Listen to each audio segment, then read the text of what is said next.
Hey guys, Nozzle here and welcome back to another YouTube video. Today we're going to be talking about Magus from Chrono Trigger versus Piccolo from Dragon Ball. If you're going to enjoy this video, then make sure to like, subscribe. I am getting help for this video by my good friend Epsilon.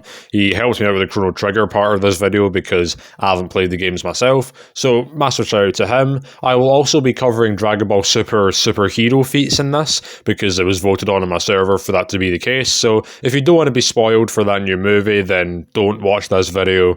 And yeah, let's just jump into it.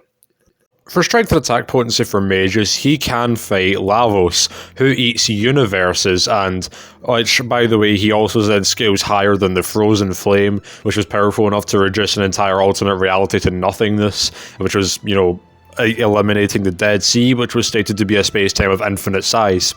This bare minimum makes Magus universal. However, considering the fact that Lavos could over time consume the multiverse, you can argue that this makes Magus universal plus to low multiversal. As for Piccolo, meanwhile, in base he was able to fight Salanel, who could put up a fight against Ultimate Gohan, who is stated to be on par with Super Saiyan Blue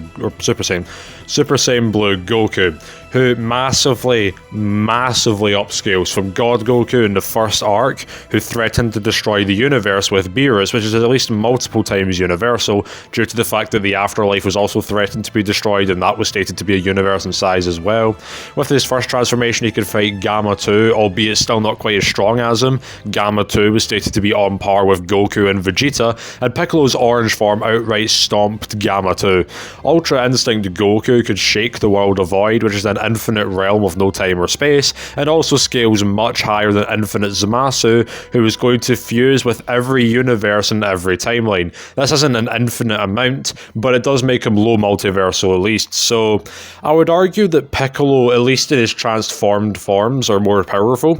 You can argue that, they are relative, and I'd say that they are pretty close, but Piccolo, at least in his base form, you can argue is on par with Magus, especially considering he can destroy multiple universes alone in base. And this isn't even considering the fact that God Goku absorbed the form into his base, so yeah, I'd argue Piccolo takes the power point here. When it comes to speed, and Magus should at least massively upscale from Crono, or at least somewhat scaled to Crono, who's able to react to and dodge lasers along with light-based magic. This means that Magus is at least relativistic, but more than likely light speed. When it comes to Piccolo's speed, meanwhile, as we already covered in their attack or his attack potency point, in his base state, he should be comparable to Super Saiyan Blue Goku, or at least just below him. He shouldn't be that much weaker than him. Goku should massively upscale from when he was in base fight, or Super Saiyan God, which then absorbed into his base fighting Beerus, at which point he could react to his own shockwaves, which travelled across the universe almost instantaneously, flying at about 196 quadrillion times faster than light. And as we already said, in his transformed state, in his orange form, he should be somewhat comparable to MUI Goku, and also outright faster than MUI Goku, who scales above suppressed Jiren, who is stated to be beyond time. Even if you don't take the beyond time argument for Orange Piccolo, he should still be massively faster than Magus. As for durability, and Magus should scale to his attack potency, if not even higher, due to being able to take attacks from Lavos. You can argue that his attack potency is weaker than his durability due to the fact he needed help alongside two other people in order to take down Lavos, but the fact he's able to take attacks from Lavos means his durability should at least be on the same level, if not higher. As for durability for Piccolo, his durability should scale to his attack potency due to the fact that that's the way that he in Dragon Ball works. However, you can argue his durability is even higher due to the fact he was able to take multiple attacks from Cell Max. Considering the fact that Cell Max versus Gohan was stated the strongest fight in history when Gogeta versus Broly exists, it means that you could reasonably scale Piccolo's durability to be slightly higher, although if you think that MUI Goku is stronger than both Gogeta Blue and, legendary Super Saiyan Broly, then it doesn't really change much. So, in terms of durability, I'd still argue that Piccolo is more likely to be more durable, but it is even closer than it already was. As for abilities, weaponry, and techniques, and Magus has force field creation, being able to erect a magical barrier which can shift its own elemental resistances, making him vulnerable to a single element and replenish others with his health and things like that. He has magic, he has elemental manipulation through fire, lightning, ice, wind, and shadow. He has memory manipulation, being able to erase his own memories after his encounter with Lavos and Shlala. He has transmutation, being able to turn Glenn into a frog. He has flight, he has precognition, he has teleportation, non-physical interaction. His magical attacks, his special techniques are capable of harming shadows, which were stated to be ghosts. Magus also has resistance to darkness manipulation and absorption, as he survived being fed to the Mammon machine, which would have assimilated him into Lavos. He has space-time manipulation, as he fought against and defeated Lavos, standing unaffected by his constant distortions in the fabric of space-time. He has resistance to dream manipulation, conceptual manipulation, memory manipulation, mind manipulation, and void manipulation, as he can survive Lavos' ultimate magical attack, which does all of those things. He also has statistics reduction and power nullification via his scythe. His attacks involve things like Lightning 2, which covers the entire field with an omnidirectional lightning attack, along with Ice 2 and Fire 2, which do the same but with ice and fire. He has Dark Mist, being able to banish his enemies within a circle. He has a Dark Bomb, being able to, attack all of his enemies in darkness, and Dark Matter, which attacks all of his enemies with a powerful shadow-based attack. As for Piccolo, meanwhile, he's a master martial artist, being able to fight Goku, who is a master martial artist. He's acrobatic, he has access to magic, he has true flight and ki manipulation, which can be used to raise his stats, fire off ki blasts, which home in on a target, and also perform defensive barriers, and also being able to sense people as well. He has explosion manipulation also through his ki attacks. He has heat generation via ki attacks and aura. He has breath attacks. He has enhanced healing.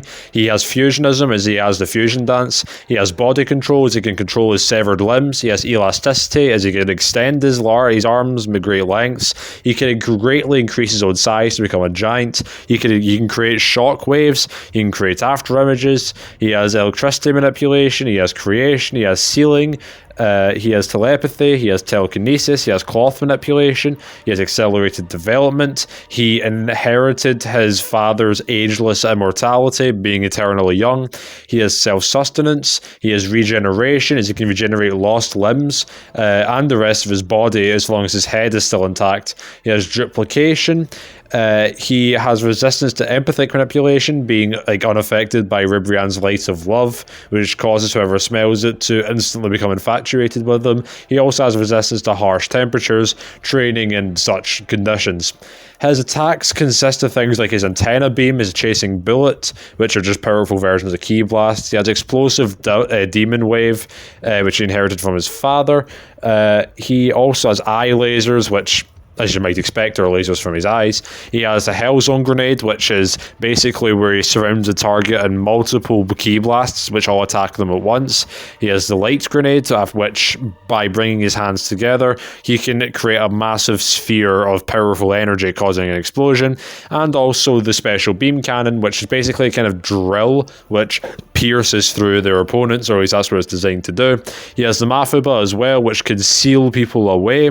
He can also materialize, clothes to him as well. So ultimately, I would argue that they're both pretty versatile. I'd probably say that Piccolo has more abilities than Magus, but Magus' abilities are more broken, or at least his resistances are more broken, and Magus outright has better weaponry than Piccolo too. As for weaknesses, meanwhile, and Magus takes extra damage from attacks which are imbued with the element of light, although this can be circumvented through the use of a magical barrier.